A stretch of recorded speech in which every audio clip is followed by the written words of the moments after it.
Hi, I'm Bri Ekpo, influencer and content creator. I live in the UK and I'm currently on a journey of building my retirement home back in Nigeria. I don't know about you, but I always worry about security when I send money back to Nigeria. With the World Remit app, however, I never feel anxious. I use it to send Naira to my own accounts as I am building my retirement home in Nigeria. And it is so safe and reliable. This app really makes me and my family feel safe. The best thing about it is knowing that security is their number one priority. I know that World Remit is registered with all the relevant authorities and has a very secure transfer process, unlike some other transfer services out there. You can send Naira directly to a bank account in Nigeria, knowing that my money and ultimately my future is always safe. It's priceless, to be honest. Download the World Remit app today from the App Store or Google Play Store and install it in quick, very simple instructions and start sending money to Nigeria today. Remember to use my discount code on the screen now.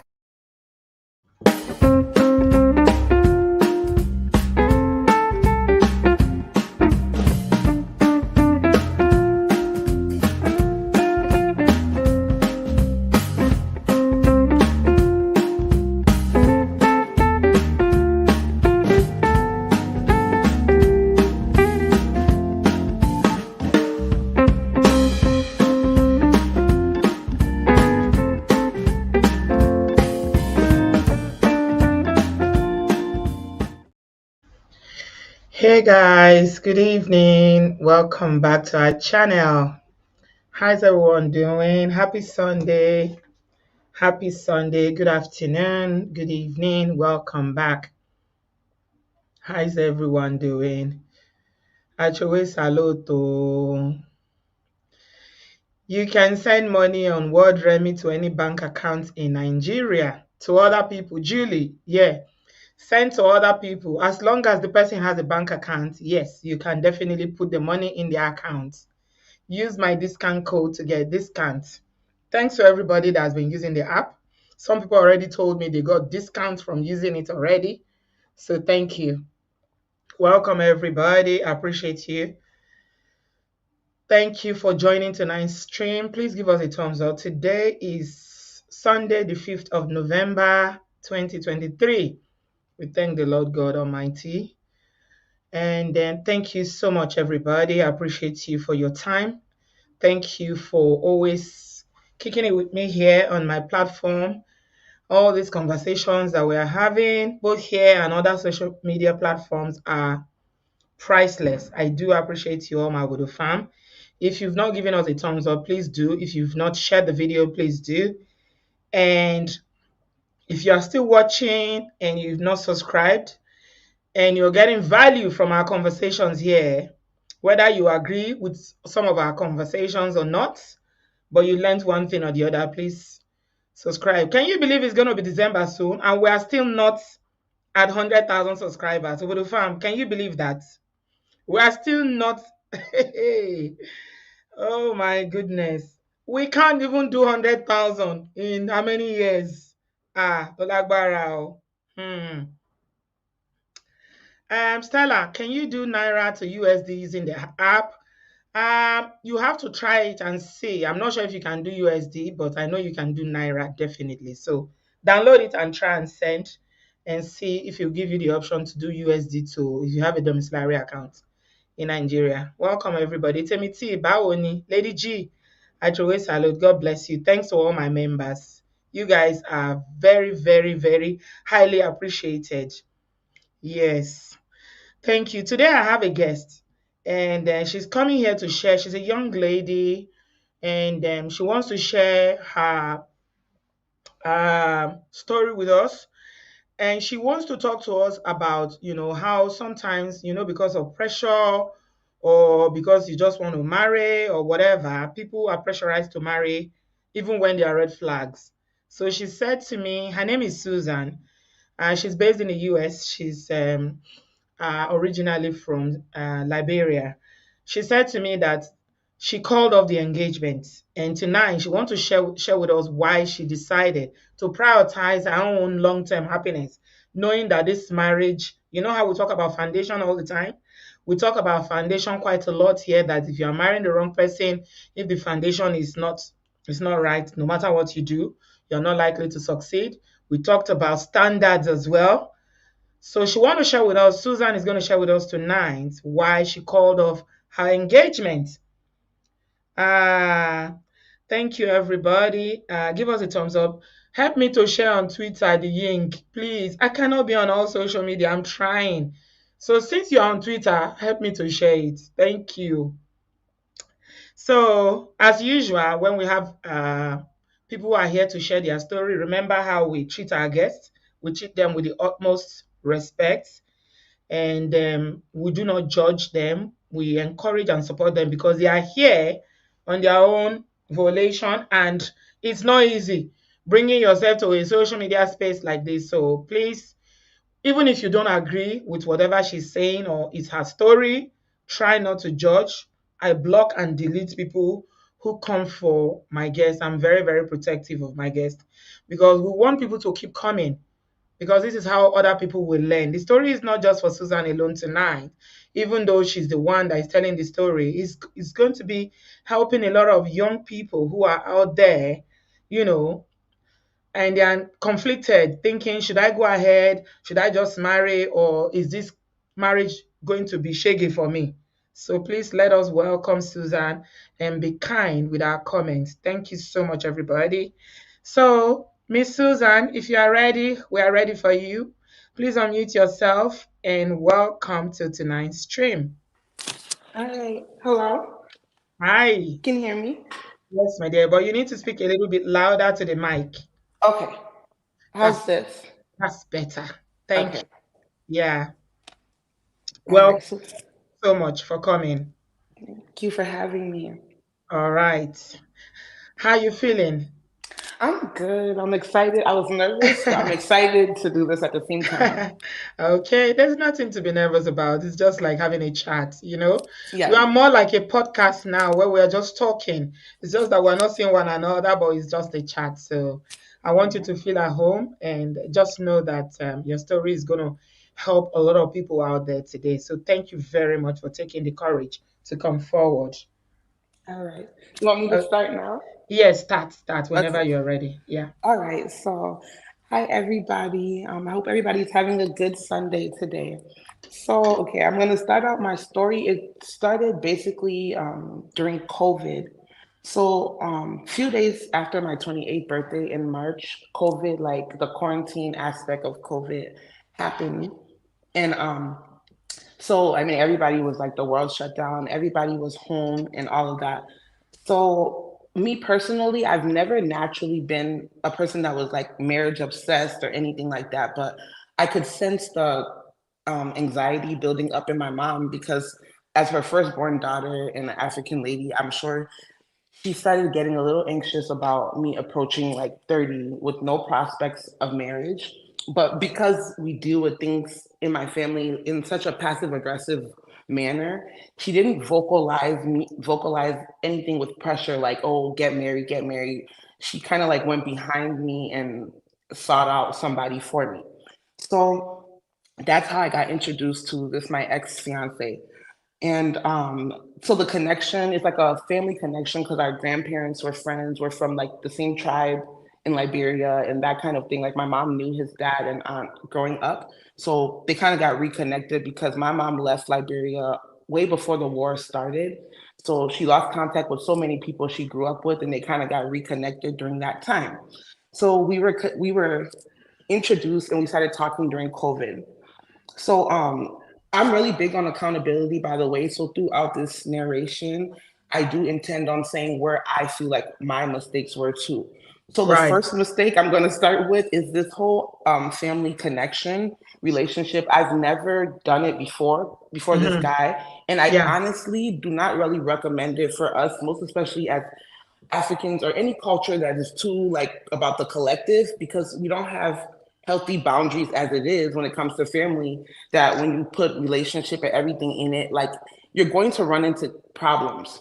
So Right. early, So, oh, hold. I know you young ladies talk very fast. I'm yeah. gonna try. I'll try and not interrupt, but just say something. There's something I wanna. You know how we do the show, Susan. Thank you. You Yep. sound very confident, and there's a little bit of echo in your background. I I'm not sure why. But there's a Oh. bit of echo. I'm not sure if you're on the speaker. Are you on the speaker? Oh no, I have like a headphone in. Should I take it out? No, I think the headphones is better. Okay.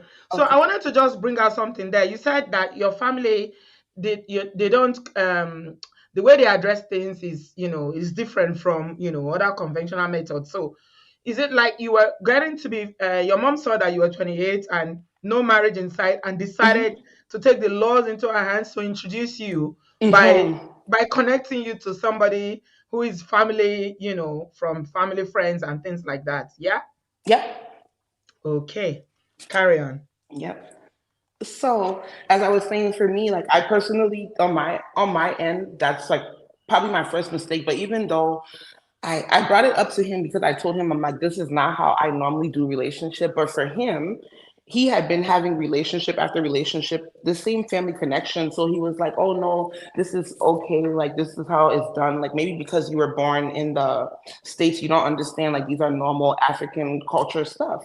So I was like, okay, I just went along with it. So um we like began, the relationship just talking over the phone. It's a long distance thing. I never did that before. So like I said, we're getting to know each other and what have you. But even in getting to know each other, even though we're in the infatuation stage, things were going good. Something that I picked up very early, when I say early, I mean within the matter of like a week or two of talking to him. Side note, I'm a psychology like major and student, so I kind of have like I can read people well too. So something I picked up on him really early was that he was very insecure. Like the things that he would say, it was always like, oh, I've been rejected by everybody, whether it's his parents, whether it's relatives, exes. It was always, he was like this victim to everybody in his world. And I thought it was abnormal that he would even like, he was victimizing himself so much. Because I mean, some people do have a hard life, a hard story, or what have you, but we all have a story. He kept emphasizing on how everybody around him let him down one way or another. I thought it Right, was a yeah, I thought it right. was a red flag. Yeah, go ahead, to be. No, no, no, no, no. I'm just making you Oh, know that I'm okay, still yeah. here. Yep. So, so I thought it was a red flag because I'm like, this is not normal. Like, why would somebody just always put this emphasis on I've been rejected by everybody? So, like I said, I had an uneasy feeling about that, but we kept proceeding, and we kept going along and moving along in a relationship. So, oh, another thing that I was upfront about because I had already witnessed or heard a couple things about these like long distance relationship, like somebody in the diaspora and somebody back home. So I was upfront in the beginning about telling him like, listen, whether you live here in the next state, in the next country, on the moon, under the water, I don't support men. I was very upfront and clear about that and bold from day one because I know the state that I live in, we have a heavy population of Liberians, and I've heard and seen a lot of stories with this type of relationship. So I kind of had an idea what to be careful about. And because I'm generous by nature, I did not want to go into this scenario like even deceiving him in any way that I was here to be his savior or his whatever because I live in the States. And if Right, he, and if he was really genuine anyways, like I told him, it shouldn't be about that, right? So I made that very, very clear upfront. So we proceeded, and I'm not gonna lie, the first year of us talking, because we didn't meet until like a year later of us talking, he didn't ask for anything, and equally so, I did not offer because I don't think that is necessary mm-hmm. just because you're in a long distance relationship that you have to or you should be forced to do something for the other person. Like he's the one that even reached like the connection was before I even got in the picture. Mind you, he was already communicating with my mom, his aunt. They all knew about this before me. So he was the one that even like looked this way for a spouse. So it's not my responsibility to bait him with money, material things. No, because as far as I was concerned, he was the one that was even looking for somebody. I was not. Right. I was in my life, living my peaceful life over here. I didn't have any issue. So he Right. agreed. Obviously, he agreed in the beginning, and he didn't ask in the first year. So we went down as a family to Liberia in like March of 2021. We Mm-hmm. met in person and all that, and it was good. It was a good trip. But before the end of the trip, he proposed, and That was, I mean, and that was the first time you are meeting, but you've been talking for yes. about a year plus. Hmm. It was the Okay. first time meeting. Yeah. Hmm. Physically. Yeah. Okay. So his pastor and mentor, he introduced me to him when I was there in person, and I remember like that guy had told us in conversation like we shouldn't rush anything. And the way the man said it, I could tell that he was like saying like, well, you guys just move a little slow. But before the end of this trip, he had proposed and everything. And because it was in such a, even though I wasn't really 100% like my gut wasn't settled 100%, just Mm-hmm. because how everything went, and like I said, all this family involvement, it was too grand for me to Mm-hmm. even like object. Yeah. So I just accepted because I mean, we've been talking, everybody knows he's from this Mm-hmm. really religious family. They actually have one of like the biggest churches in Liberia and all of that. So I know like even his the way he was brought up, this whole emphasis of marriage and settling down is bigger for him than it was for me because I was raised in a liberal society where, like I said, that pressure wasn't really there on me, like directly. Like my mom was being very indirect about however she felt. Because like I said, she wasn't talking to me, but in her actions, I can tell what she was feeling. So Okay. So thank you very much, Susan. When you went to Liberia, yeah, how long were you in Liberia for that family holiday? we were there for a month. Okay. And was he working? You said his family was into church business, or Yes. was he working in the church?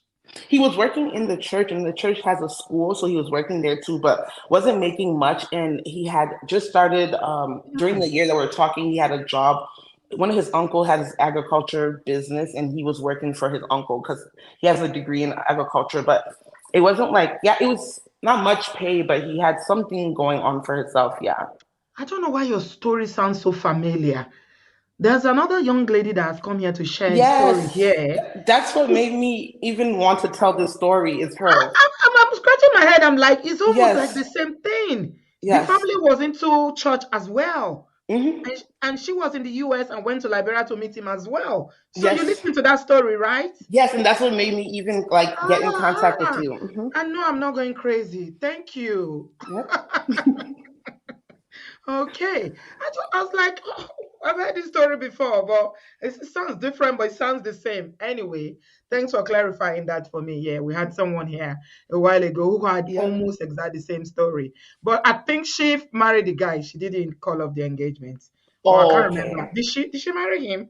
Can't remember. Too many I stories. forgot the whole story, but yeah. Yeah, carry on, carry on. Thank you, Yeah. Manny, for the super chat. Thank you. God bless you. So during that trip, like I said, we were there for a month, and then by like I think the last couple of days he proposed or whatever, and then we came back this way. So when we came back this way, after the engagement, then everything started to get intense, like the reality of everything. For me, I feel like he and his family felt like they sealed the deal because we did like a little traditional thing. They did a diary payment or whatever, and then his real attitude to me started to come out. So not only was he really insecure, but he started being like more like possessive about where am I going, who am I hanging out with, all of this stuff that he didn't show early on. And then also I started noticing that he started telling me more about his predicament, his issue, and how I live on this side of the world. If it was the other way around, he would be helping me. It was like all this reverse psychology. And like I said, I'm a psychology student, so you can't really run those kind of games on me because I knew better. So I told him, I said, no, this is not what we're going to do. So we started to have a lot of friction. I'm not going to lie, because I wasn't going to let up on what he was trying to do, because now he felt like, okay, this girl got the ring.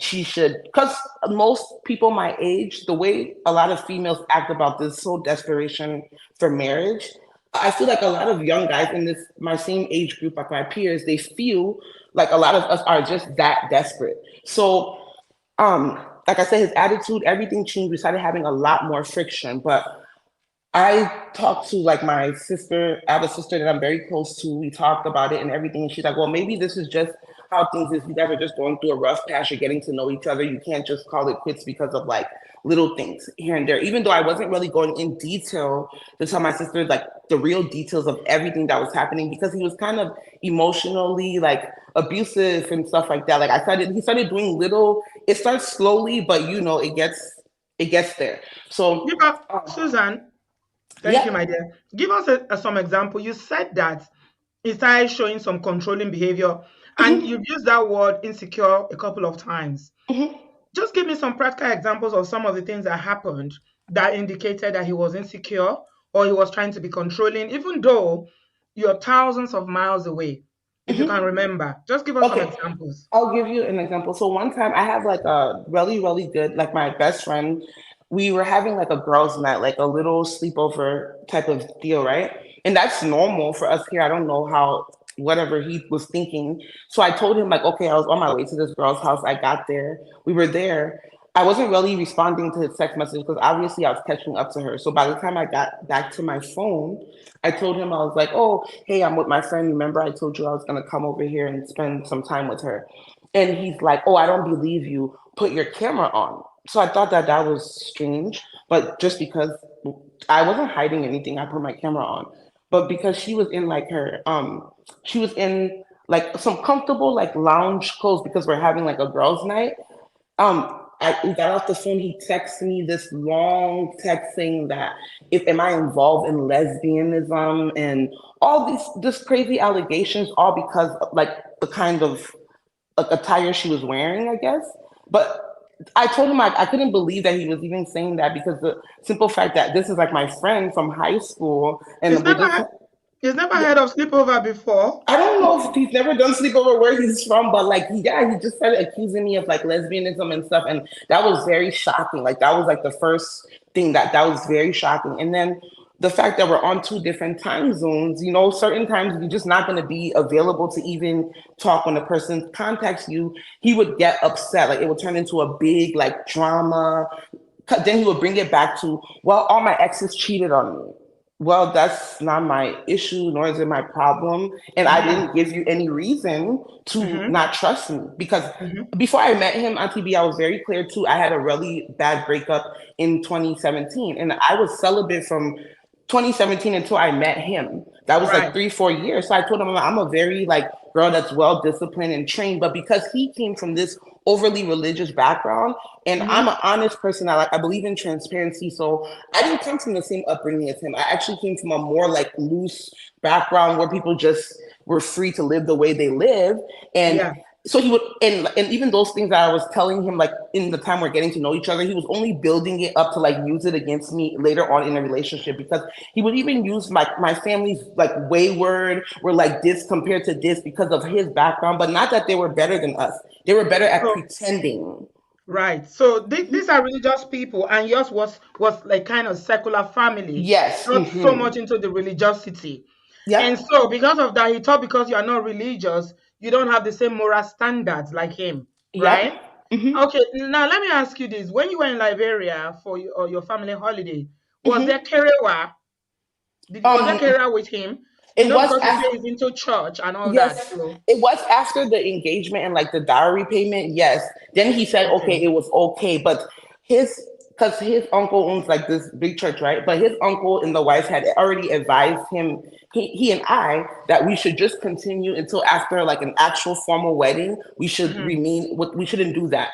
But this is when I started to realize that, okay, these people who claim to grow up in the church, it's not that they're better than us who didn't grow up in the church. They just know how to pretend.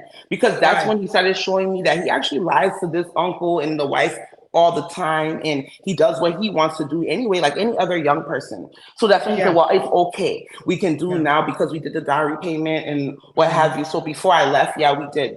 And then So yeah, sorry. Um, just to put it out there, a lot of Africans, and this is not even, because it's Liberia or anything, a lot of us as Africans usually believe that once somebody is religious, it means, especially religious people, Christians, let me put it bluntly, some Christians tend to be judgmental of people who are not so much into religiosity, okay? Morality and Christianity is not mutually exclusive. There are people who are not religious and they practice celibacy. They are morally upright people. They don't lie, they don't cheat, they don't fornicate and do all that. Just because it's their principles and that's their standard. And there are people in who are religious. They live in the pastor's children, yeah, that will break all these codes. So I just wanted to put that out there. Okay, go Yeah. ahead. Yeah, and even his dad lives here in the state, in the states, and his dad's a pastor too. So he's like from this, everybody's a pastor background, and he too. That's what he told me and my mom, like, oh, I want to be a pastor and this and that. So, and I feel like that's how he was able to bait my mom too, because this is kind of intertwined with me and my mom. By the way, on TV, because as I told you, my mom is the one that even got to know this guy before me, and she felt him out like for a couple of months before she actually even made this introduction. But like what I know now is he even took advantage of my mom's like kindness, because my mom opened up to him about a lot of things, was vulnerable to him about a lot of things, and later on he used those very things to throw it in my face. So for instance, NTB, so as I told you, him and my mom were close, so there was a lot of things that they had even discussed and had done that I didn't even know about until later on. So fast forward now, like after that first trip, I came back, things started getting rocky, but we were just managing ourselves. I actually put in his paperwork for like the K1 visa a few, like 3 months after we got back, but because of Mhm, COVID, everything immigration was delayed. So I was mhm, realistic with him. I'm like, listen, this is COVID time. Every immigration process that I know is delayed right now, and ours is going to be delayed. So this K1 used to take like maybe from start to finish, like about 9 months, but now it takes years. And I was honest about that, but I kept saying, if this is really real and you're not in this because you want to relocate to the States, it mhm. shouldn't matter. If it takes 5 years, you'll be all right. And Yeah. he acted like, okay, yeah, I understand. So as time went by, he lost his job with the uncle who had the agriculture business or whatever. It wasn't Mhm, working out, and he was kind of just stagnant. He wasn't doing much, and he was close to my mom. So that's how my mom, she does a lot of business. Like she has a business here. She runs business back home too. So she mhm, had some things like she's like, just so he doesn't feel so idle, he doesn't feel like he doesn't have nothing going on. She started mhm, like, oh, can you help me with this? Can you help me with that? And my mom would compensate him for everything mhm. she told him to do. And he became like that person that my mom would trust, like send Yeah. money directly to him to do this, to do that project, blah, blah, blah. And he was very honest. I'm not going to lie or destroy his character just because we're not together. When it came to that, I feel Mhm. like he knew that his family and their reputation was on the line too, so he didn't really mess around with like funds and things that my mom like used to send through him. Yeah. But as my next trip was no, okay, so back to him. So my mom was like, okay, he's kind of stagnant, and we're from like a business family, like entrepreneurs. So she told him, she's like, do you have any business that you can be doing in the meantime? Because the way this immigration looks, it might be a while, so you don't feel like you're not doing anything. Like, is there any business idea you have? So he said, oh yeah. He said some little business, like he could go to our neighboring country and bring these certain goods and sell them and blah, blah, blah. So my mom actually even gave him like a loan, right, to start that business that he was supposed to pay to her back. And I mean, that never happened, of course. All of these Mhm, things, NTB, let me just tell you that I told my mom that she mhm, should not.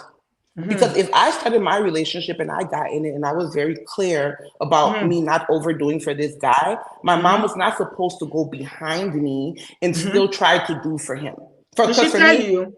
Did she tell no, you before she did she it? told me like, but after it was basically she had already like was like already told this boy and they had planned it, and it was just like, oh, by the way, it wasn't really like she discussed it with me first as a daughter, and then for me to tell her like, no, it's not necessary. She already told him and put him in a position where he even told me first, like, oh, this is what your mom said that she's gonna do for me. So I let her do Mhm, her thing, but I have been warning her too. I'm like, you have to be careful. Yes, mhm, these people claim they're church people because for the same thing that you're talking about on TV, equally so, us who didn't grow up with that religious background too, we just see people in church families and assume that they're just more righteous than us. So my Yeah. mom, I feel like she was trying her hardest to like really secure this because he wanted to be a future pastor. His uncle has this big church, you know, that kind of thing too. Like she had her own thing going in her head as far as I'm concerned. Right. So she did that. And I was like, I wasn't in favor with that. I didn't like it. But I told her, I said, please, moving forward, do not do anything like this again because I don't want tomorrow there be a bigger issue. And just as I said, bigger issues came. So my next trip down was like that December of that 2021. That same 2021, I went back in December and to visit. And you know how preparation is to go back home. I mean, you have to save up money. You have to like, I deprive myself of everything. Naturally, I am this person that's into the beauty industry. Like I did hair and I know how to do makeup, all those kind of things. Like that's my industry. And I used to look the part, but because of this relationship with him, I had to just work, only in preparation for the next trip all Hmm. the time, right? And a Mm-hmm. young Mm-hmm. person too, mind you. Mm-hmm. So Mm-hmm. we went down there the second trip, and that was the horror. It was we were there for a month plus. It was me and my sister, my junior sister, the one after me.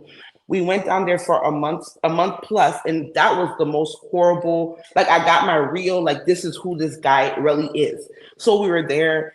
He has his own apartment, like his mom rented for him because his parents do help him financially. His dad was here in the States, and his mom had a really decent job back home. So he had his own apartment, everything. I was there with him, but it was just very toxic. He's a toxic person to be around. So the first thing, my grandma was really ill on that trip. So that's why we even went back like so fast. My grandma was ill, so we needed to go to our village to visit, and it's about like 4 hours away from the capital city. So we had like our cousin that could have took us, but he said, okay, I'll carry you guys or whatever. So he took us there, and as we were going, he was driving like some kind of very risky way on the way. So I remember making a comment to him, but it was low, even though my sister was in the car. I said, oh, can you please like slow down? Like, you know, when I used to the driving here and you're driving fast. And when I said that, he got an attitude, but he didn't really want to expose like himself to my sister either. So you could tell he was holding in whatever he wanted to say. So when we got there and my sister was away from us, he mentioned to me like, "Oh, why did you have to tell me to slow down? And your sister's right there. You disrespect me in front of your little sister." So I'm like, I didn't even like shout at you. I didn't say anything disrespectful. I just simply told you it was in a very low tone that can Mm-hmm. you please slow down for our safety. And Yeah. I mean, we're on the way to our village for heaven's sake. Everybody knows that everybody's already afraid of their village. We have to go carefully. So I'm like, I was just saying something like simple, like, can you please slow down?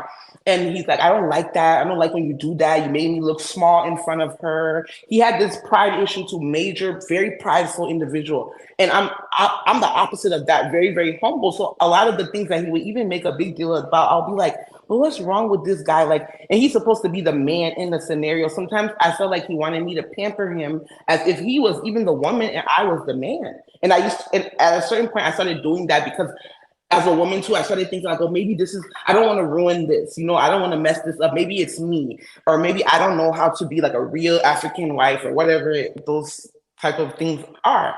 So that whole trip, it turned into a drama on the way back. So on the way back, he was really driving terrible. He was even like trying to pass people, do all kinds of stuff until at one point we almost even like a semi was coming and he was trying to like switch lanes and we almost got into a car accident. So that's when my sister herself, she had sat up in her seat and she said, excuse me. She said, I've Mm-hmm. been sitting in this car patiently because my sister is very vocal. So she was really holding it in. So I've been sitting in this car very, very quietly and not trying to like step on your toes or anything because I can tell you're kind of irritable. But she's like, you cannot drive like this. This is dangerous. Then he got mad. What am I doing? What am I doing so much? Like, why are you making it a big deal? Like talking to my sister. So I said, no, no, no. Like, I'm trying to diffuse the whole thing. Oh, then he's making it like, whose side am I on? So I'm like, you're not going to make me choose side between you and my sister. I'm like, do you know where Yeah. me and my sister came from? Like, this is our So whole life.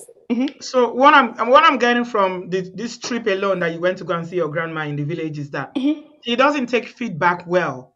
No, at Because all. you said that when you were going, you said it in a low tone just to warn him about the roads and slowing down. And he got upset about it and had a conversation with you about you disrespecting him. And when you were coming back, he even drove even more riskier. And when your younger sister spoke up, he got very, very upset. So he's not just someone that likes any kind of challenge. Don't say anything. Just keep quiet and Yep. allow me drive into the bush and, delete Hmm. everybody. Yeah. Yep. Mm-hmm. So That's not after good. that, yep, at all. Mm. So, and for me, like in my gut feeling, what it was telling me from there, I was like, this boy, if to make him a husband, I'm gonna be looking for trouble. That was my first, like, if anything woke me up, I'm like, that incident. So the Mm. car ride back was kind of quiet. Everybody was kind of in their feelings. We didn't say much for like 2 hours. Nobody talked to anybody because everybody felt awkward. So when we got into the city, my sister, because she was just irritable at that end, she called a cousin of mine and said, "Oh, can you meet us at this gas station? I just want to go home." Because he said he wasn't going to take her to my mom's house because it was far away, that we should go sleep in the city and then he'll bring her back in the morning. But she was just like, "No, it's okay. I'll look for a way to go." So because my sister called our cousin, he Mm-hmm. got upset, like, "Oh, we're involving other family. My sister's going to explain it." And my sister's not that type. She's mature. So my sister's like, I didn't even say anything. I wouldn't even say anything. What is so big in what happened that I would go around in the whole family to say, "Oh, this is what happened." He was just guilty. So she's like, "I don't have time for him." And she just like left. So we got back to his apartment, and that night it was just like one chaos after another because I was trying to explain to him, like, you're just like, you cannot react like that. That was our safety. We have every right to feel, to tell you to slow down or whatever the case may be. Or Mm-hmm. he always had this complex too, like, "Oh, I want to prove that I'm a man. I'm a man." Because even the driving, he was tired. So I told him, I Is it said, "I was can it his drive." car? It No, wasn't it even wasn't his even his car. car. It was our family car. Yes. So Hey, they're let beating me his pause you. chest. Let me Yeah. pause you. We have a just hold on a minute, my darling. Drink some cold water. We have a newly married man in the building. Brother Bio is in the building. Give it up, guys. Did you all of you that follow him know that Brother Bio recently got married? So let's celebrate him. I've been waiting for him to come back. Let's celebrate him. Let's celebrate him. Brother Bio, welcome. Man of timber and caliber, newly wedded, the new groom in the building. Happy married life. Oh, we celebrate you. We pray for you. Your marriage will be filled with love, peace, happiness, good memories, good children. Congratulations, Brother Bio. I wanted you to come back. How was everything? We saw everything, through the telescope of Instagram. Welcome. Congratulations. But the fam, Bio just recently got married, so celebrate him, celebrate him. All right. Welcome, Brother Bio. We are so happy for you. We wish you all the very best in your new life. God will bless you and bless your family. Thank you very much, everybody. Okay, thank you.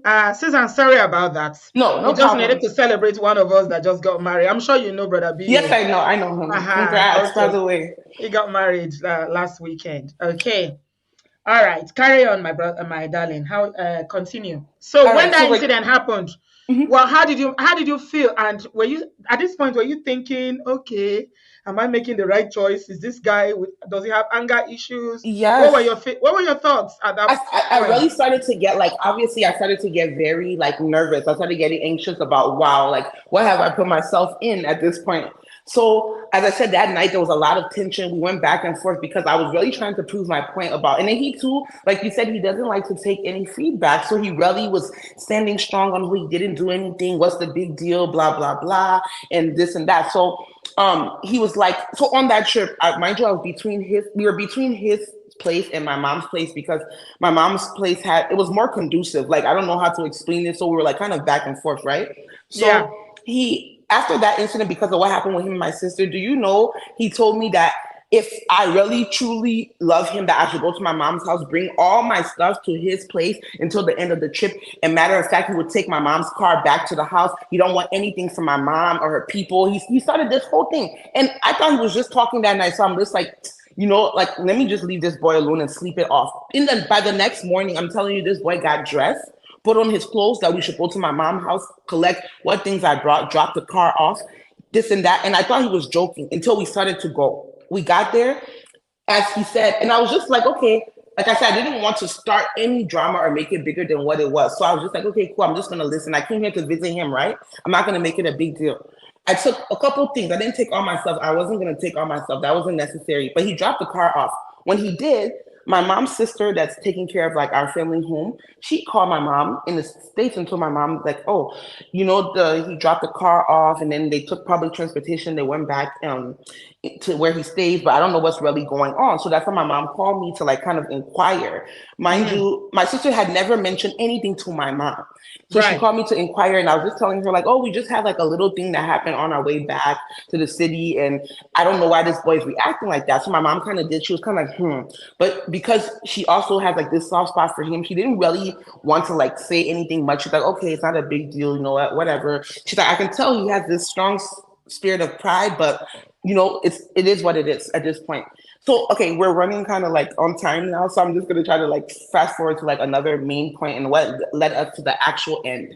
So Right. that same trip in that December, um, he him his I heard him and his mom talking about him traveling. His mom's friend came down from Australia and she was there the same time as me. So his mom's friend, he said, oh, my mom's friend is here and she's talking about me doing this program, this grad program in Australia. So when he said it, I just kind of looked at him, but I didn't say anything. I was just quiet. Because mind you, I already have his immigration documents in here with the States, but he's like talking about going to somewhere else for some program, and it just didn't make sense. So I just didn't really like, I didn't indulge in that conversation. I was just kind of quiet. I didn't say much. His mom, they met with the lady. I don't know what they said, what they didn't say, and I didn't ask. So that was Mm. the first time I said, I started thinking to myself because like I am a like intelligent enough person to know. So I'm like, if Mm. this boy is looking for a way to travel to Just want to get Australia, out. He yeah, just wants to get out of Liberia. exactly. And to be fair, I said this boy is more of an interest for him to travel, is what I'm sensing from him and his mom. Because Mm. why are they even planning this? I'm here visiting him. I took my time off. Like I could have been doing other things with my life. I'm here Yeah. a And month going to plus Africa, off.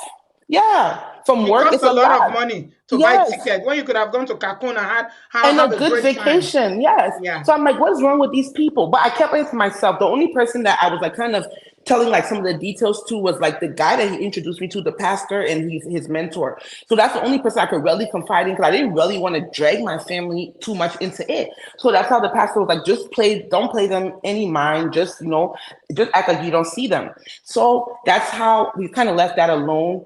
As I said, the rest of the trip, it was just one argument after another. He even went as far as in one of the arguments to insult my mom. But my mom, she told him a lot of things about herself that maybe she should have reserved because he ended up using it against me in the argument.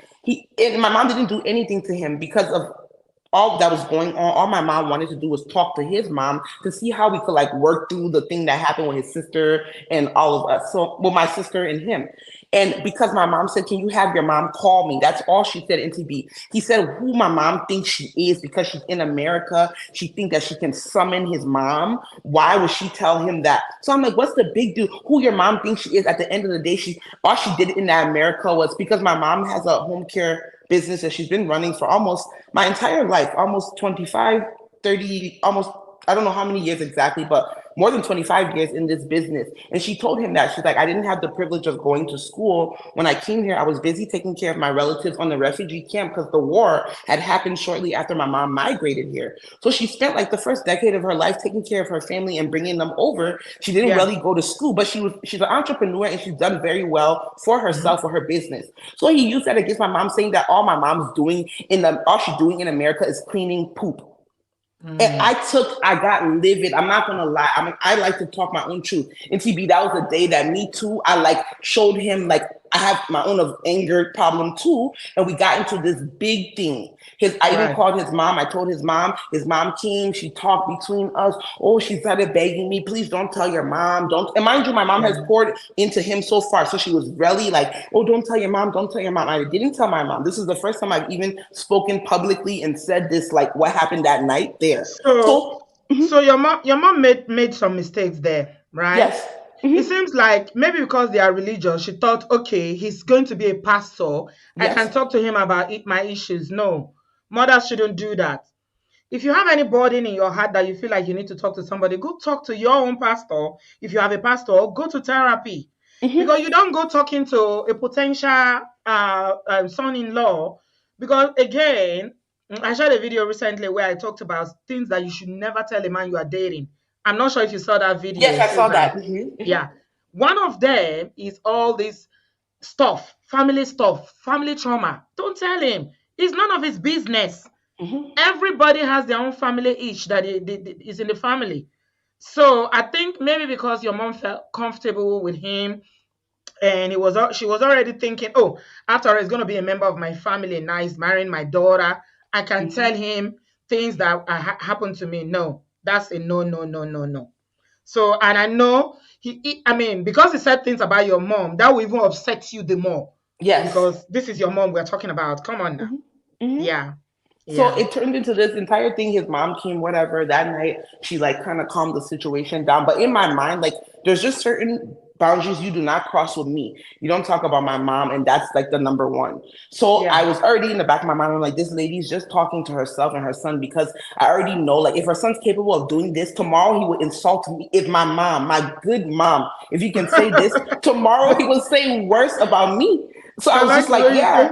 you say to my good mom. Yes. I No, was like, he'll you say don't worse play like about that. me. No, Yeah. you don't. So I Yeah. was just thinking in Mm. the back of my mind, like, she doesn't even know, like, her son has crossed a boundary that nobody I ever dated in my past has even uttered anything about my mom before. But like I said, she has a part to play too because she overshared with him. Yeah.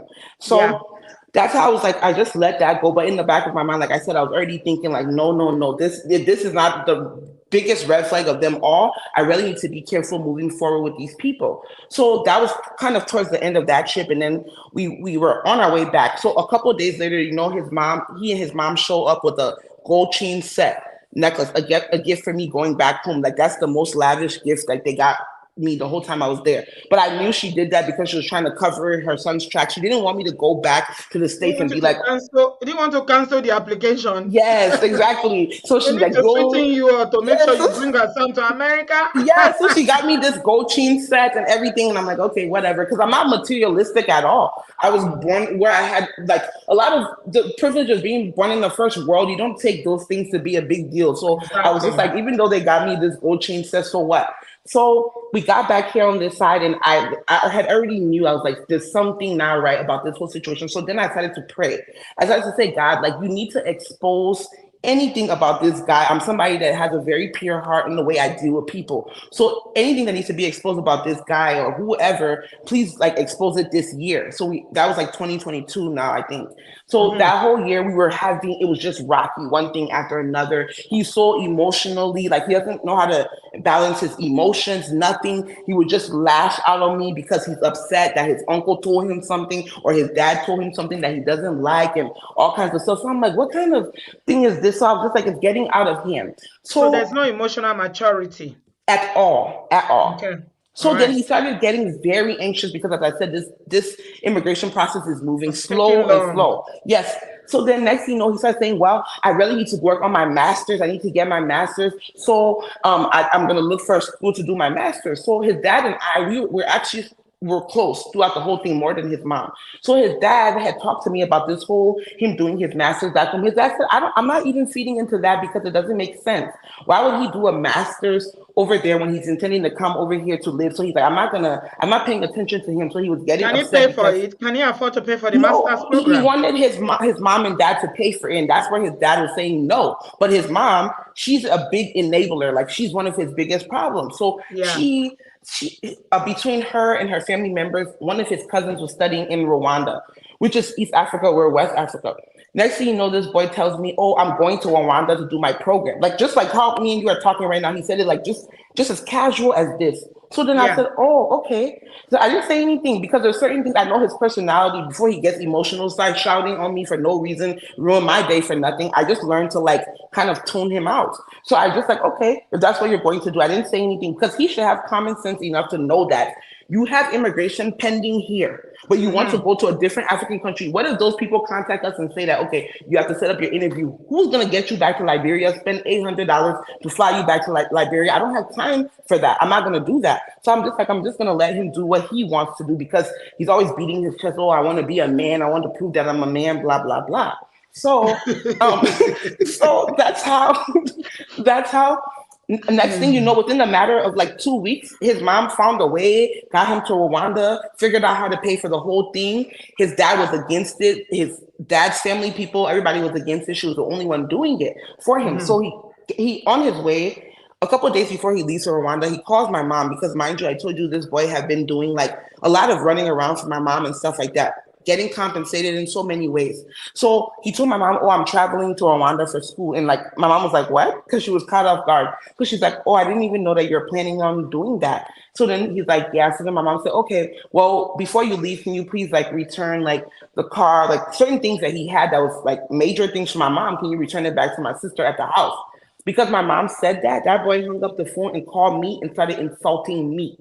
My mom used him to run him all over Morovia. She's only mad now because he wants to better himself. He's going to better himself. And my mom's upset because she wanted him to be her house boy, all kinds of stuff. So I said, where is this coming from? Then he said, "Oh, I just told your mom in the way she wasn't happy for me. She didn't congratulate me." So I hung up. I called my mom. My mom said, "That boy," she said, "he is, I'm telling you right now, he's very ungrateful because you don't even know what I have done for this boy." So then I said, "Explain." I said, "Because I blamed this on you too at the same time. Because why were you doing things behind my back for this boy that I didn't know?" And I was like Mm. emotional too, right? So like I started taking it out on my mom too, because I'm like, you kind of put me in some kind of mess that I'm going to take accountability. Yes, I'm a grown person. Like I can choose who to be with. But at the same time, my mom wanted to play victim now too. Like, "Oh my God, this boy's like this. He's ungrateful. I didn't know he was going to be like this." But I told her to tread lightly with him early on. And she didn't do that.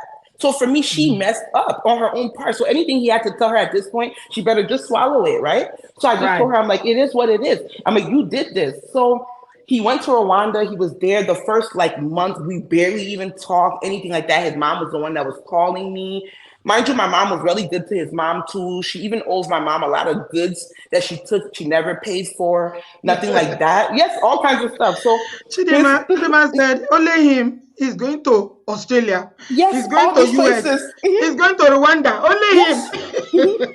Oh my God. Yes. So I I'm think the like, guy, it sounds like someone that was just desperate and wanted to get out of Monrovia. yes, for sure. For sure. Yeah. So Mm. like my mom was like, obviously felt bad because she was like, in her head, this was like a big, she didn't realize that he was like this or he was gonna react like this or he was gonna behave like this. But now basically I feel like the reason why he started showing himself to my mom is because he didn't need her anymore. He was on his way out of Liberia now. Whatever. My mom was giving him little pocket change here and there. He didn't need her. So he started to show himself. He don't need anybody. His mom, he has his mom and this and that, and he went. So I was like, I just played my cool. I felt bad. I'm not gonna lie. This is a relationship I went public with. A lot of my close friends I grew up with was against it. My own Mm. family members were against it because my mom's sisters that grew up with me here in the States, they're like, "What business do you have even hooking this girl up with somebody back home?" Even the people back home who come here as grown adults, when they go back home for a man or a woman, they have problem. This girl is naive. She doesn't even know much about people back home. Why would you do that? So we had That's all this resistance in our family already, right? So I was yeah. embarrassed. So that's another red flag when majority of the people in your life are against a relationship. There's Yep. usually a reason. I stumbled into a video I did. It's been maybe three. I've been on this YouTube street for so long. Maybe about 3 years ago, I did that video. I'm going to link it to this if you haven't seen it, where I listed some red flags that you should look out for when you're in a relationship. And one of them is when a lot of people are against that relationship, because Yep. loving eyes do not see, especially when there's Kerewa involved. You're already, intertwined together. Your spirits are mixed together. Your bodies are mixed together. Especially if the Kerewa was good. Girl, there's nothing anybody's going to say. Then you're going to listen. But people who are not in that relationship can usually see Hmm. clearly. They can see. So, yeah, that's one of the red flags. Go ahead, my Yep. dear. Yeah, so Yeah. like to wrap it up, like because it's basically coming to the end of how everything ended with this whole Rwanda thing. So when he got to Rwanda now, because of how he had burned the bridge with my mom, he had burned the bridge with even his dad because his dad was against it. So him and his dad weren't. Another thing that I thought was kind of strange about these people too is NTB, the dad's a pastor, the uncle's a pastor, he's claiming to be a pastor. But him and his dad, they can even go like a year without speaking because of pride. So the whole family has this kind of battle with pride too, right? So him and his dad weren't cool because of this whole thing. everybody was kind of trying to be supportive to me as much as they could because of how he acted and how he behaved or whatever. So his mom was the only one there calling me, oh, please, and begging or whatever for it to work out. And at a certain point, I was like, it's not me.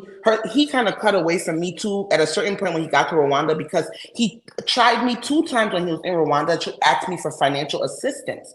But I told him, based on how he behaved to go to Rwanda, how he act, I will not contribute to him and his Rwanda stuff. It has nothing to do with me. So I told him I'm not going to do it. And those 2 times he got very, very upset, lashed out through everything. I confided in him in my face. And then we kind of cut off communication for like a month without speaking. So his mom was the one that was talking on his behalf. But I simply told her that I'm not interested in a mama's boy. So the fact that she's even the one trying to do the correction when her son is the one that offended me, I told her I find it very displeasing and very unattractive. I don't even see that thing. I don't even see that kind of thing as my husband. Why should my husband, mom, even be the one coming to me begging because he's too prideful to apologize to me for something he did to me? So she tried her best. It really wasn't going anywhere. So then the mutual pastor and his who was supposed to be his mentor, he was the last person I wanted to even bring into it because I thought like maybe with time we would smooth it out. But we brought him into it, and I told him I explained what was going on. He said, "Oh my God, I talk to this guy all the time. He's the one that introduced you to me, and he didn't even tell me that you guys were going through all these things. He made me believe that you were on board with Rwanda. I thought you were the one who even told him to go." I said, "No." So then the pastor was telling me all these things contrary. Like it's like he lies to his own people all the time. So I said, "No, no, no, it's not true." So then the pastor said, "Okay, I'm going to talk to him." His own mentor that he'd been had for like 10 years talked to him and told him like his wrong, called him out, called his mom out.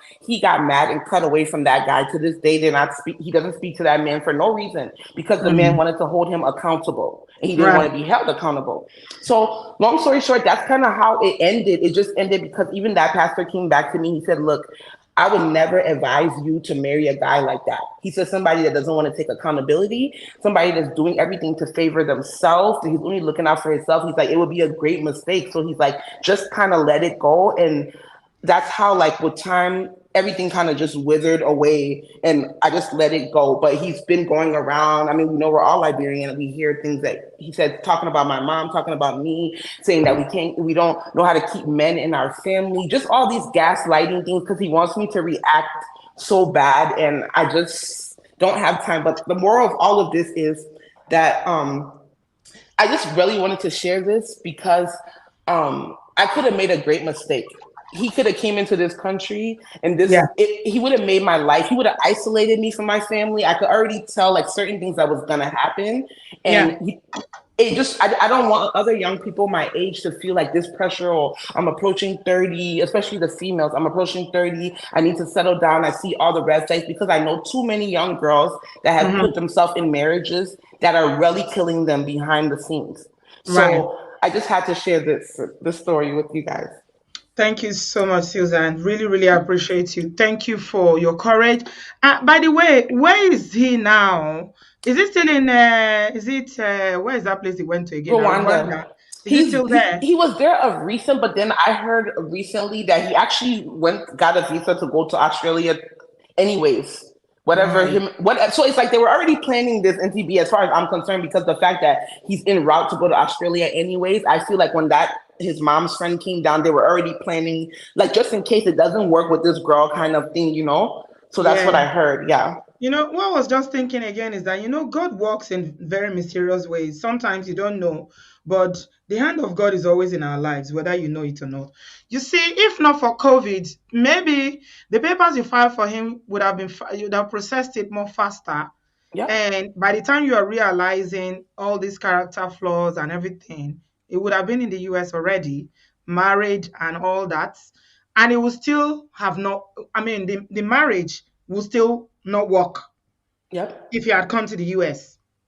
It's just unfortunate that it was taking too long for him to come. And so you found out all these things about the relationship, about his character, his personality. You had zero compatibility. The guys, it sounds like someone that is very immature, not Yep. ready to take any correction. I mean, when he's saying, I have to prove I'm a man, you don't need to prove that you're a man.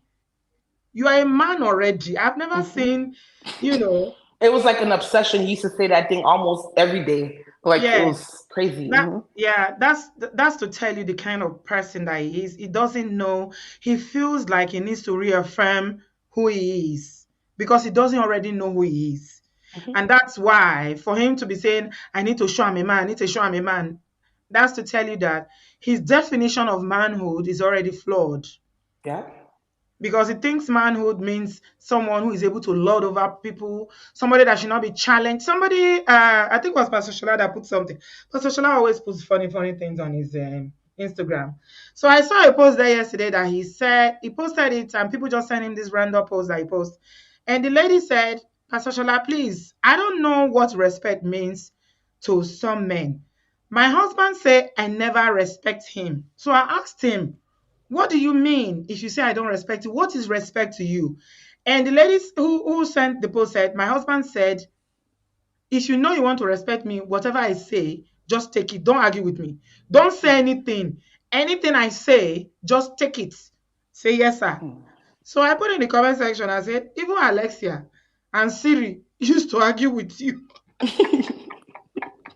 Siri on your phone used to argue with you. Alexa used to argue with you. So robots, if robots can argue with you, how much more a human being? Right. Yeah, yeah. Unfortunately, yeah, it takes a man, a real man, to raise men or boys who will become men that they will know that you don't need to be authoritarian, you don't need to be, abusive and behaving in a very toxic way for you to be a man.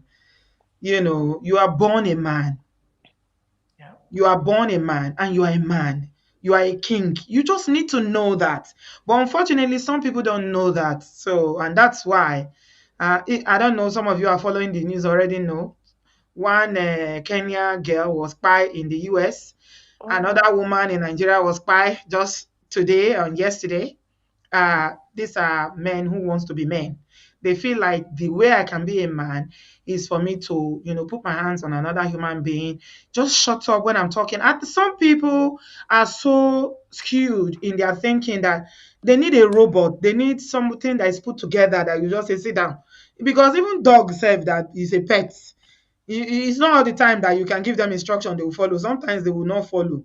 So you know what? I think you just dodged a very big, mishap that Yeah. God helped you to dodge. I hope I don't know how they do it in Liberia. Do you return dowry or how do you do Yeah. it? Yeah. It was returned. Yeah. Okay, so he's returned. So that episode is cancelled now.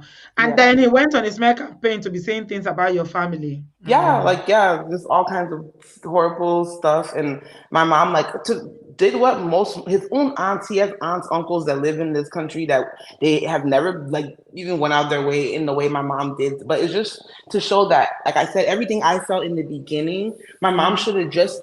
She introduced me to him, sure, but as her daughter, she should have kind of just played this whole thing out with me. Then she Yeah, wouldn't have felt so burnt in the end because she was yeah. doing a lot behind my back.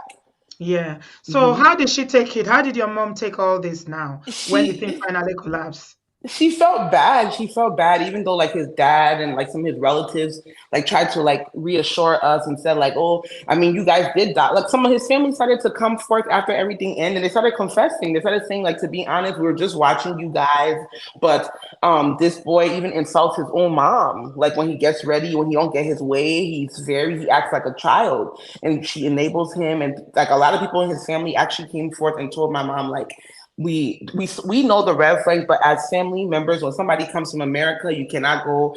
They'll say you're against the person. You want to talk bad about the person, so we couldn't say certain things about him Mm, to you guys. So she felt bad, but I mean, she's she's gonna get over it. She'll be okay. okay. I mean, it's learning for her as well. In your when Hmm. you do find someone else, whether it's you that find the person, I'm sure you're not going to allow her to introduce No, you no, to no, no, anybody no, no, again. no, You've been there, you've done that, so that's not going to happen anymore.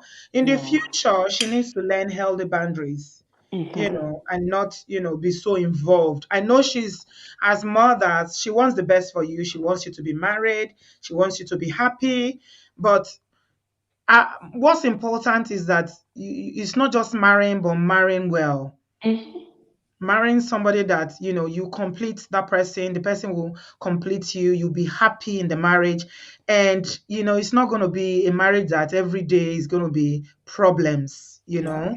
So that's what was more important. Just tell her to pray for you, and it's going to happen when it will happen. So thank you Amen. very much, Susan, for sharing with us.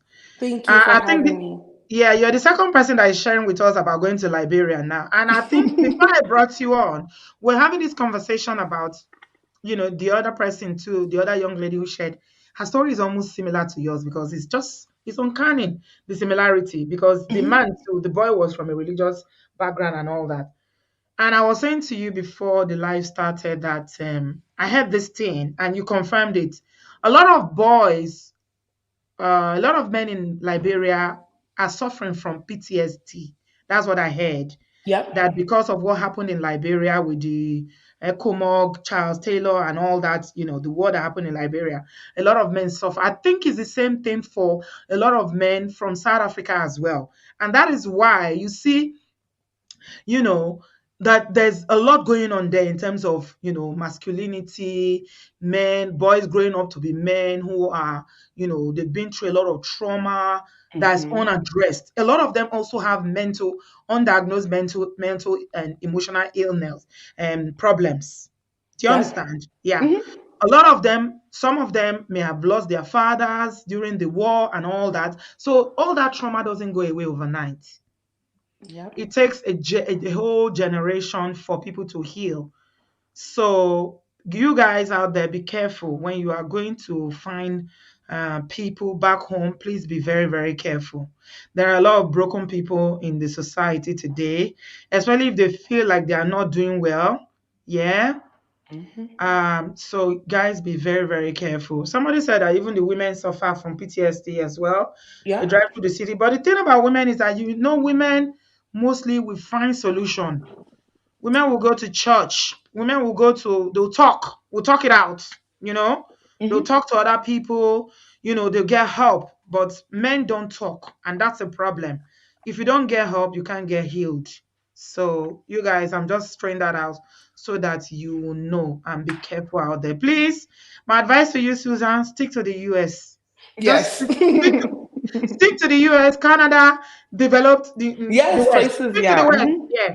Stick to the West. Are you dating at the moment? No, no, no, not You're yet. not. Okay.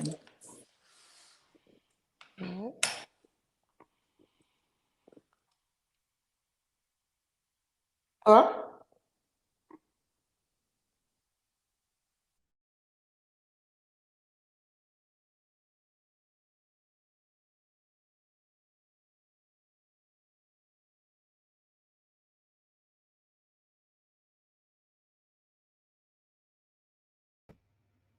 Yeah. Hello?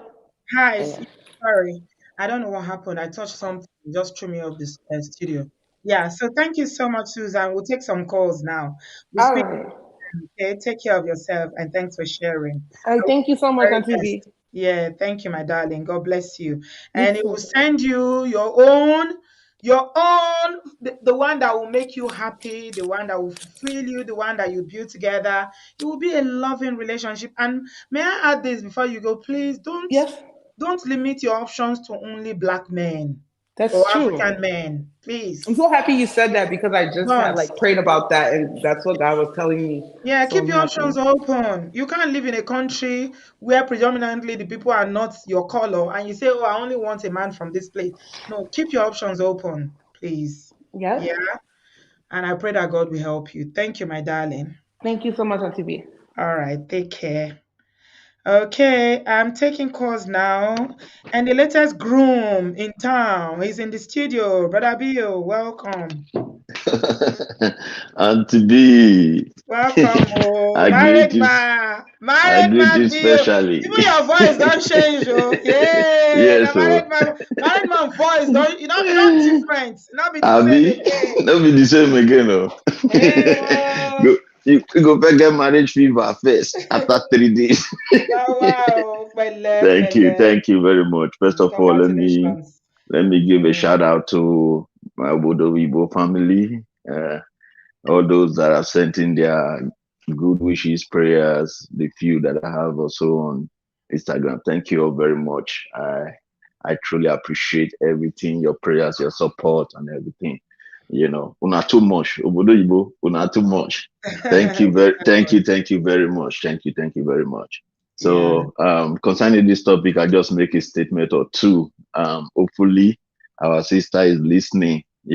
There's Yeah. nothing new that she did or have done that others have not tried to do. So we know it is when someone is looking for love, you try different things. Mm-hmm. So don't feel any guilt.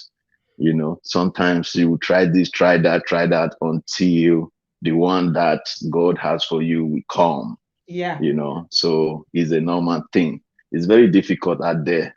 We just come up for the market, so we know how the market be. Abi, And to be, Abi, you yes, don't come so out. We we don't know come how out the for the market be. streets. We don't come up for the streets. So when you go the street, those are not the street. No, no, the street is rough. So the street is rough.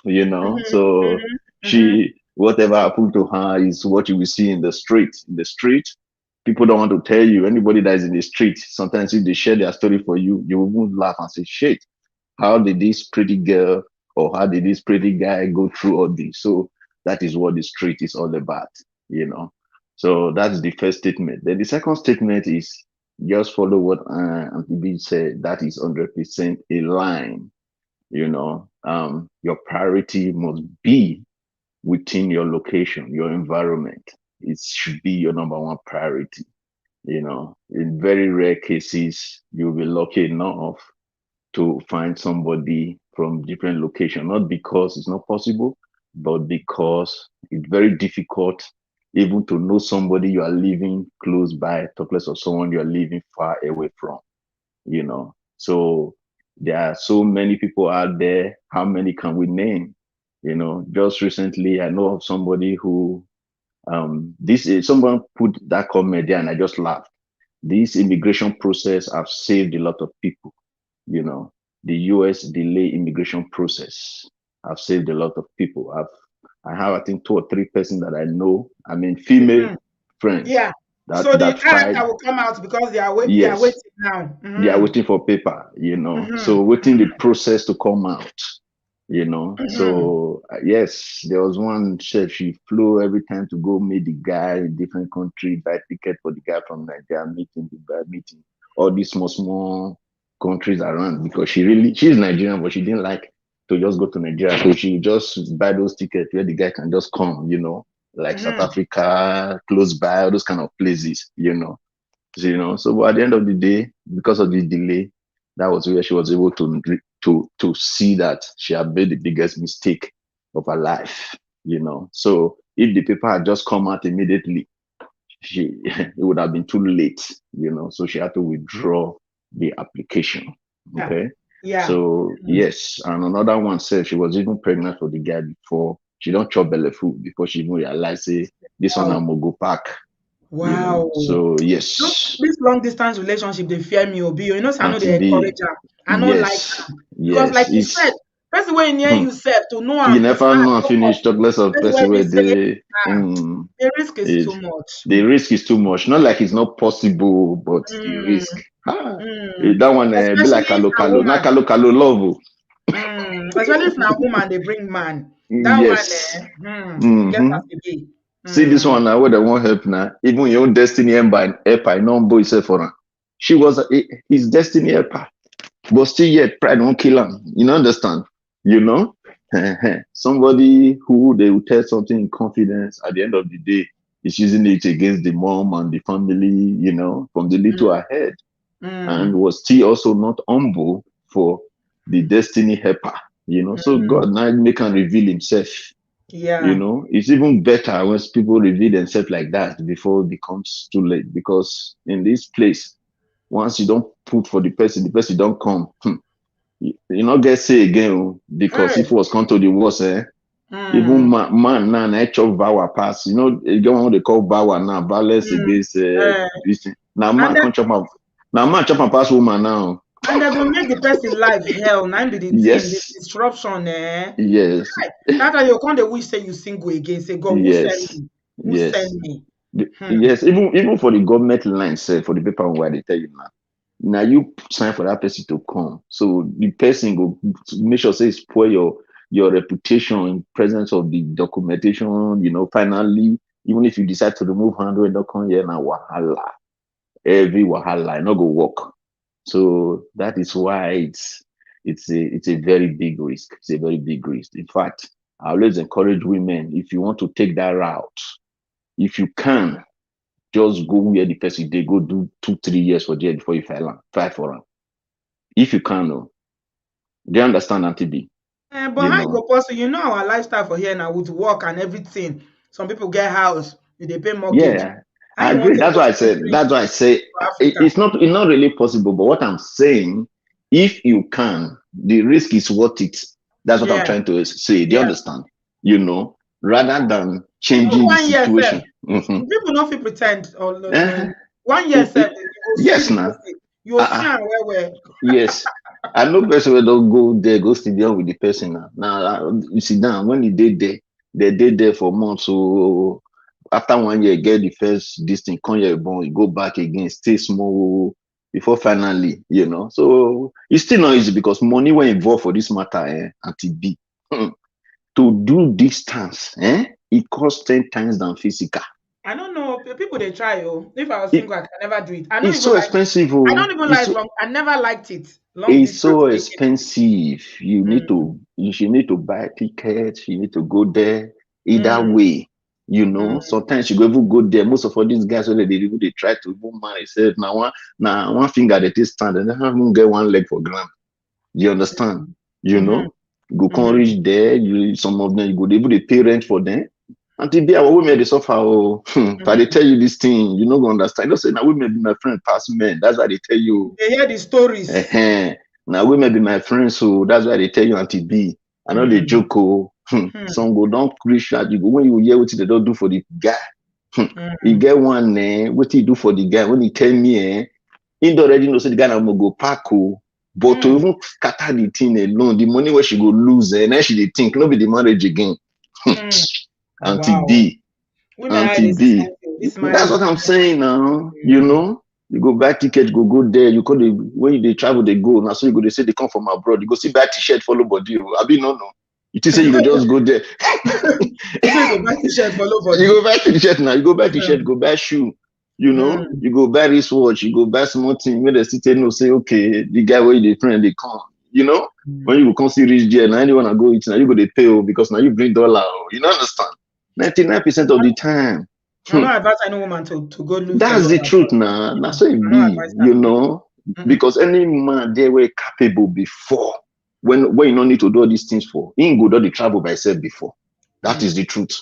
mm, Because in Nigeria, you will hardly see man where we say they capable, when not mm, even get travel history. So the mm, one with the travel go meet 99% of the time, you not really get level. Because if you really get level, for mm. himself or not they get visa, maybe they Now, go UK, now struggle maybe they love. go not Now that struggle one that love they now. call struggle love. Now that one be Uh-huh. struggle love. You That's the know, real definition of struggle love.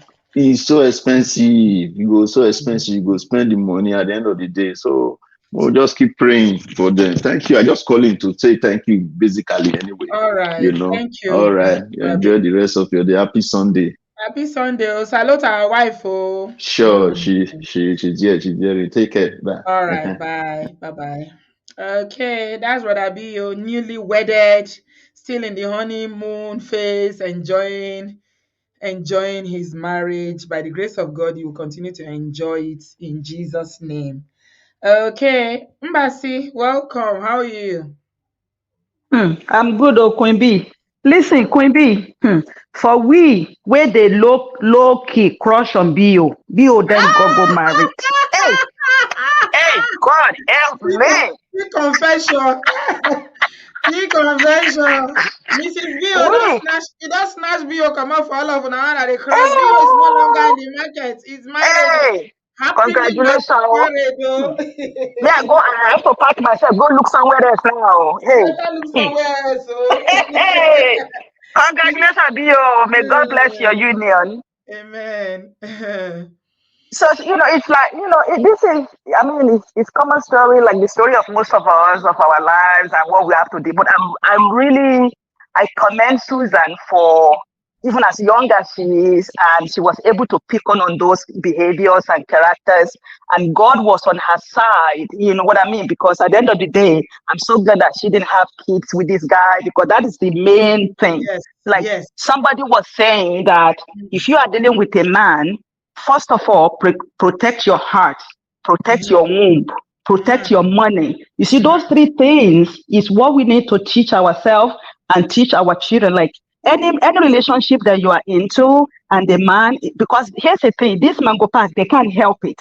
Somehow they're gonna come up with some kind of cook some story that has to do with financial, if like very far away from them, so that you can be sponsored their lifestyle. You know, if anybody, if any man is showing up like that, like, you know, anytime, you have to be really rethink about it and be very careful and reassess yourself. Like, is this, because that is how it's gonna be forever and ever. Really, any man that cannot stand on their own and own their own business and take care of themselves, why do you want to involve yourself with that man? So those are the questions we need to ask ourselves when we are involving with another man, and to pay attention to how they are showing up, not only for themselves, how are they showing up for you? Because if they cannot show up for themselves at all, trust me, they will never show up for you. And if they show up for you one time, you're gonna end up showing up for them 10 times. Okay, that's just how it's a cycle. It's a continuous cycle. You just keep going like that. So I really commend her that she was able to just fight that battle and won, because she won that battle, to be honest. And you know, and I wish her well in a continuous journey. And then you see the experience that she has right now is gonna help her tremendously. And it's gonna help her to pick better. It's not, I mean, she's gonna work different. I'm not gonna lie. She's gonna be looking at every situation, and sometimes that can make you kind of over vigilant. But you know what? If we have to be over vigilant in a way that it protects us, protect everything that we are made of, for somebody to come and just mess it up, so it be. So at the end of the day, it's like a battle of survivors sometimes in this relationship journey. You know what I mean? And then for we mother, like her mother, I know that what her mother did, she did that out of love, right? But again, this is what it looks like when you have a mother that they don't know what boundaries are. You know what I mean? Because they think like they are doing it out of love, but in the hindsight, it's like they are overstepping their boundary, and they don't trust you enough. Oh, sorry, Embassy. Adewale is making me laugh. Adewale said, following Brabio's footstep, I'm getting married next month. Now, wife remain. I think it's about time for Adewale too. It's about time. Adewale is a young man. Which about time? I beg go. He's not ready at all. He's very He's so young? Yes. Oh, really? Oh, okay. Yes. Take your time. He's not even 20-something yet. So, please, okay, take your time, honey. Take your time. Yeah, no. Yeah, There's plenty of it's time. okay. Yeah. When it's time, let us know. He sounds very matured and very, very, he's very young. Yeah, he's an old soul. Adewale is an old soul. That's what it is. Yeah. So, at the end of the day, we just have to continue to learn and not open. But, mainly for everybody, protect your heart, protect your womb. Like I think Adewale said that many times. And then protect your money. I ain't playing with anybody with my money. May we never fall into the wrong hands, but I am not. I'm not gonna go somewhere, work so hard, and then you are telling me that your mom is this or your sister is that. I'm gonna say, okay, go ahead and take care of them. When you are done and you are free to talk, you let me know. Once you throw it back to them, they're gonna find another way, or they're just gonna fall off. You'll be like, okay, this one I can't get anything from this one. That's just the way it is. God bless Susan. She did really well. I'm so proud of her. Yeah, she's very, very smart. I mean, the kids in this part of the world, you don't want to come and mess. They think it's African women that are in Africa that they carry, like Nigerian women that carried marriage in their medulla oblongata. That anything they will look the other way just to be Mrs. No, just to be Mrs. something. No. A child that brought up in America, no, they are not gonna. No, if they see, they call it out. They are not going to. Because I must marry. It's you they want to help. It's you that has a beraga. You are carrying shoulder. It's you that cannot anything. Any feedback you cannot take it. You are angry. You have anger issue. Only you. Eh? And that's another area, that's another area that women tend to overlook because like they need the help the most. Okay. This man go back, oh, they always need the help the most. Financially, physically, emotionally, they need all the help in the world. Yet they will put you in a position to make you feel like you are the one that need help. You know, And yeah, absolutely. You are right. You are right. Mm, you are right. You are so right. They do and need the help, they but they do are need help. And then they they make you feel like you are the one that need help.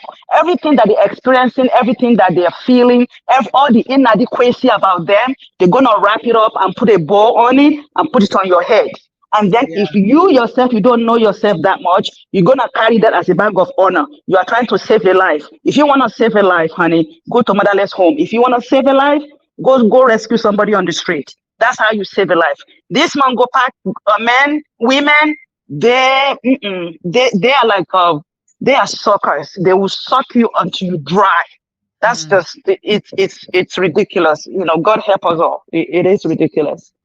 Thank you, Mbasi. I Thank you, appreciate you Queen very Bee. much. Have a good day. All right, take care of yourself and have a good Sunday. Bye. Okay, so yeah, we're ending on time today. This is really good. Just an hour and a half. This is record time. Yeah, God knows that. Yeah, thank you, everybody. I think the biggest lesson we can take from Susan's story today is that a broken engagement is better than a broken marriage. A broken marriage is better than a broken life. Yeah, yeah. Broken engagement better than broken marriage. Broken marriage is better than a broken life because a broken life, the person who don't finish. So, young ladies, please open your eyes or shine your eyes when you are dating. Young men, open your eyes. The whole process of dating is for you to get to know the person. Okay? Get to know the person. Look at their character. Look at their core values. Forget about the fact that, they are religious or they are Christian or Muslim or whatever. That has got nothing to do with it. As we now know, there are so many churches like a hospital.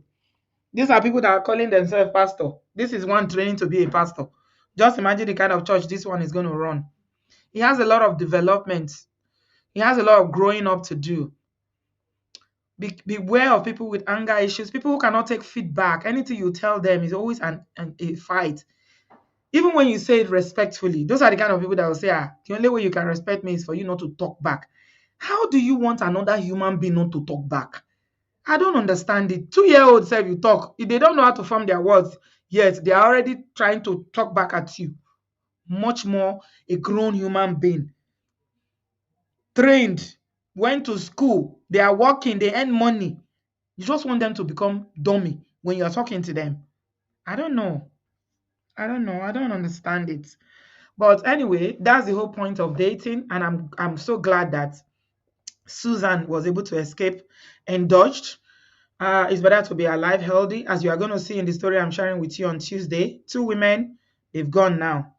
Okay? Why did they go? Because of marriage, because of relationships. So the one in the US is a Kenyan woman, and apparently she called off the relationship, and then the Mungo Park still went and fired her. So that one is, and then he got on a plane and flew to Kenya.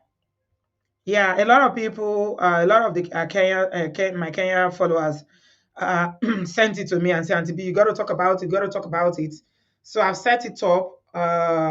He got on the plane and ran.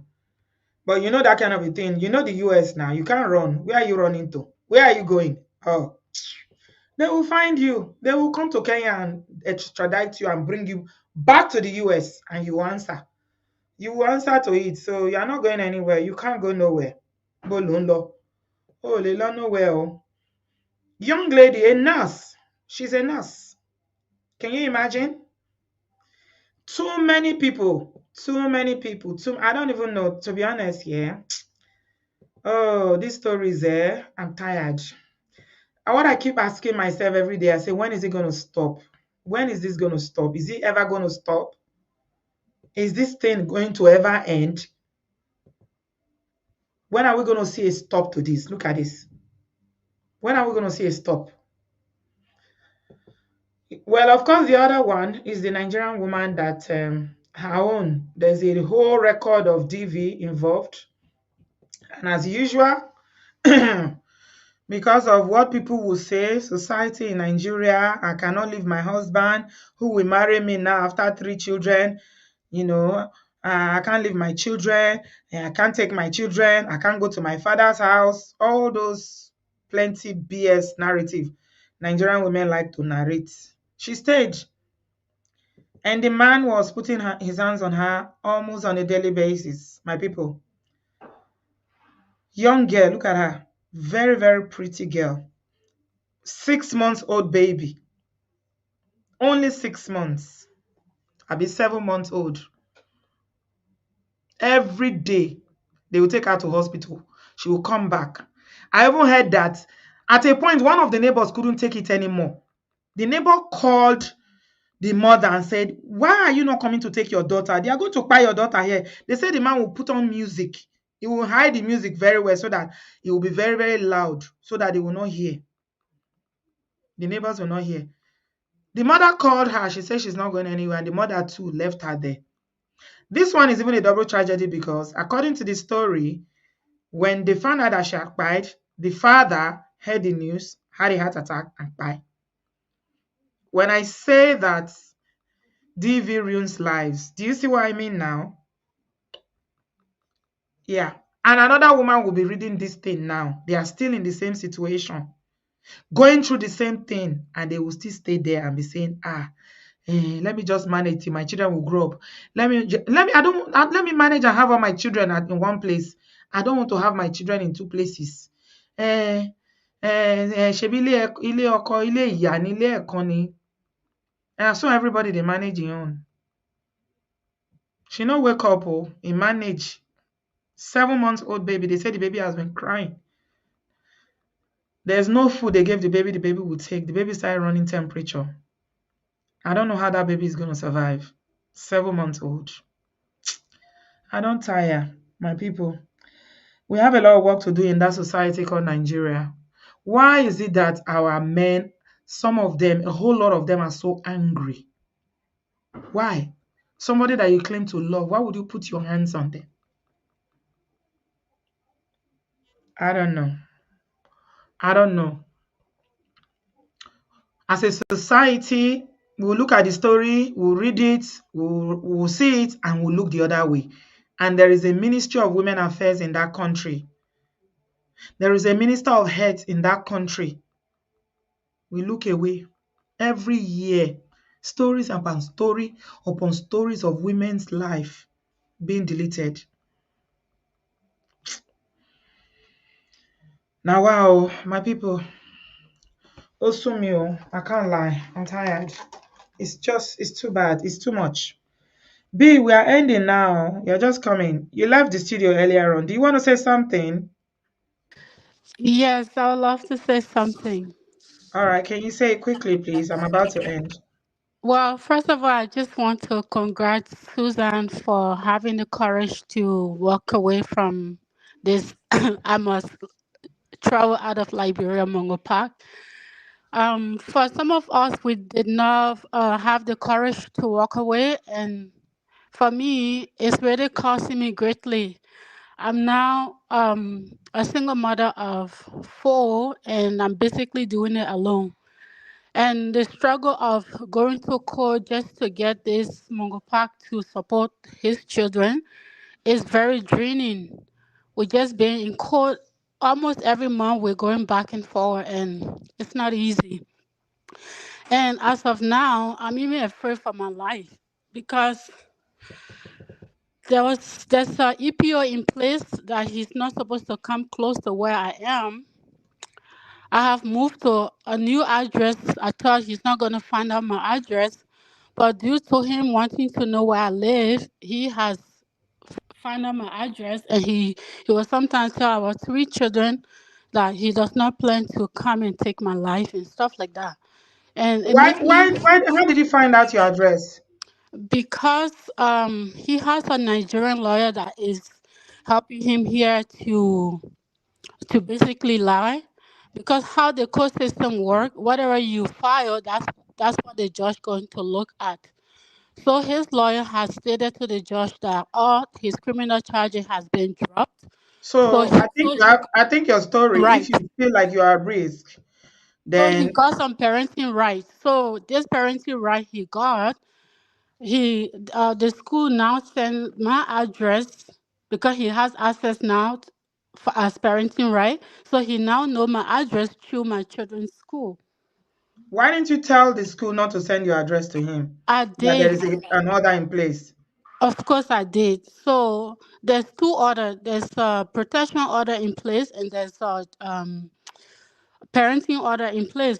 So the school is now stating that the protection order state that he's not supposed to know where you stay, but the parenting order stating that he has parenting right. And Yes. based on his parenting right, he has to have information from the children's school because all these things, if all these order was granted on different occasions. So Are every you time, Liberian as well? yes, I am Liberian. That Is your husband or your ex-husband Liberian as well? no, my ex is a Nigerian. He's a Nigerian man. Okay, so So hmm. Yeah, you have to come. Yeah, you have to come. If you want to talk about this, I think you have to have a show of your own because this is deep. If you say you are afraid for your life, then it's not something you should joke with. Okay? So mm-hmm. if you want to talk to me to come on the show, let's see if we can support you in whatever way that we can. My contact information is on the screen, okay? Because this is Yes, not I something. do. I do have your contact information. I have also helped another sister that once came on the show. Since we live in the same province, I was able to help her out when I met her and stuff like that. And meanwhile, I'm here fighting for my own. I have my own problem. I'm fighting to get out of it. I have done all the necessary things that I have to do, but the Nigerian community here has come together to make sure I fall flat onto the ground. The whole Nigerian community are against you. Yeah, majority of them, because Hold on. This platform, you have to be very, very careful because I can see you're about to bust out there. I'm so sorry, B, but YouTube does not no, allow crying. yeah, So, I'm gonna try not to cry, even though yeah. most of them know who this guy is, but it's all about their tribe. It's all about the Igbo tribe that they're trying to protect. So they're not protecting my children because I don't want them to protect me, just my children, because they do not deserve this. Hmm. So the law Well, firm that is here is a Nigerian law firm. So they have stand toe to toe to make sure that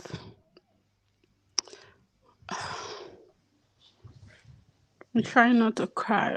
I'm being strong, but it's not easy. yeah. B, I think you need to come. If you want to talk, you need to come back.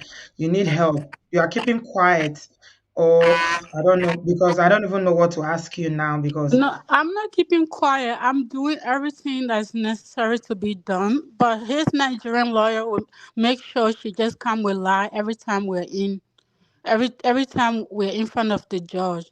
And I did have my own lawyer that actually make sure that the EPO was in place based on all the evidence that the police has come up with because they has to do an investigation, and that's how charge was laid because he has run away from the country to go back to Nigeria doing the violence that happened. So the is police, he in the US now or is he in Nigeria? no, this is in Canada. Oh, you live in Canada. Yeah, when Is he back now Yeah, he or is he came in back Nigeria? because the police asked him to come back. They did an investigation and they told him that they were waiting for him. So when he came back, he got arrested, and then he made sure he tell everyone that I lay charges against him, and I don't have the authority to lay charges on someone that has hurt a minor. That is with the police and the state. So he and the state they are in court concerning that matter, concerning that criminal matter. But his judge has told the parenting department in the courthouse that this charge has been dropped. So every So, time like I said, yeah, I don't want Mhm, to be insensitive, yeah, mhm. B, but this story is very deep and I'm about to end now. So, like I said, if you want to share, you feel like there's anything we can do for you to help you, I'm here. You have my contact, so please reach out. Okay? Okay. Yes, I Yeah, will. because this is another person's show, and if we are going to start listening to you now, it's just going to take the time. And tonight, unfortunately, Yeah, I it's can't very do late it. now. Yeah. Yeah, that's true. Okay. Okay. Yeah, thanks So for you have giving my me the contact. Reach opportunity to out if talk. you want to, and Okay. then we'll see what we can do to support you. Okay. Okay. All Be right, I will. safe, and then try and do everything you can to protect yourself and your children. Okay, I will. All right. I think we've spoken before. I'm very sure that we've spoken before. She doesn't want to come forward, but it's very, very difficult when somebody else is sharing and then somebody else now wants to come and share their own on top. It's not always easy because we've already done the show and now, we can't really get into it. If we want to start getting into it now, it's going to take an hour and an hour plus. So, yeah, you have my contact if you want to come and share. We are here for you. I don't want you to feel like all Nigerians are against you because you are Liberia. I don't. You guys know me here. I don't care about that. If my family member is misbehaving, I will put them on full blast. I don't give a damn about all that tribe and all that nonsense. Mongo Park behavior is not allowed. It doesn't matter where you come from. Be from heaven for all I care. Nobody is allowed to make another person feel safe. And if what she's saying about how she's been alienated and Nigerian community in that place, they're isolating her and saying things about her is true, then they should be ashamed of themselves. But like I said, we don't know the story yet. So B, you keep telling this story in bits and pieces because I know we've spoken briefly before. But you have to make up your mind if you want to come forward and share. Yeah? Then let us know and then we'll see what we can do to help you. Yeah, sometimes Brabio don't talk this thing for here. Now, Chris, now they take the cure Chris sometimes. Okay, so if you feel like you are at risk, then you should definitely not keep quiet.